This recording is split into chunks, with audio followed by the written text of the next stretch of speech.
When I was in college, I did a production of the musical Gypsy, for which Stephen Sondheim wrote the lyrics to a lovely song called Little Lamb.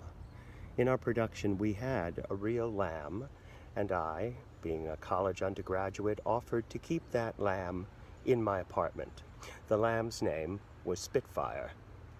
I brought Spitfire home, took all the furniture out of my living room, put newspaper on the floor, and built a little gate to keep Spitfire from moving into the rest of the apartment.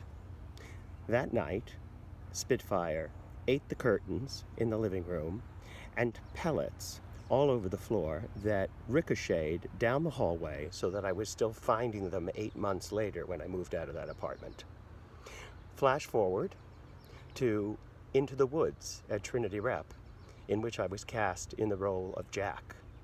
As you probably remember, Jack in the beanstalk, he climbs the beanstalk, he steals the hen that lays golden eggs, and comes back to Earth with her. We actually had a real little hen whose name was Rhodey.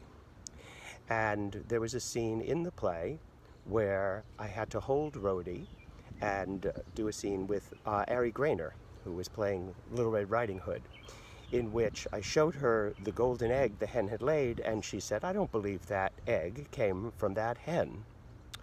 Well, Rhodey and I got very close. I'd always go visit her before the performance and speak to her and bring her little treats so that when she was sitting in my arms, she wouldn't be frightened.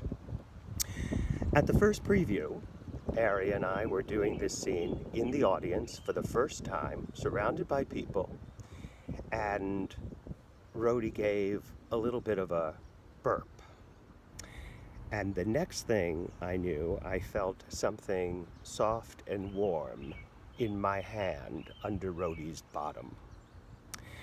And I thought, now, how am I going to deal with this? Because I have to get the prop golden egg out of my pocket, but if I shift Rhodey, then her debris will trickle down my body, possibly landing on the audience members all around me.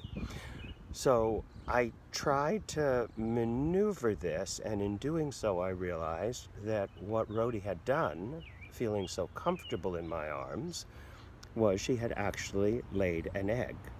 And I was so astounded when I glanced down at it that the cue came and I held up the real egg, and Ari looked at it and said, "I don't believe that egg came from that hen." And that's the story of Rhodey and my experience with animals in Stephen Sondheim musicals, until of course we do Sweeney Todd, at which point I have no doubt I'll have another intimate scene with a barnyard animal, possibly a pig.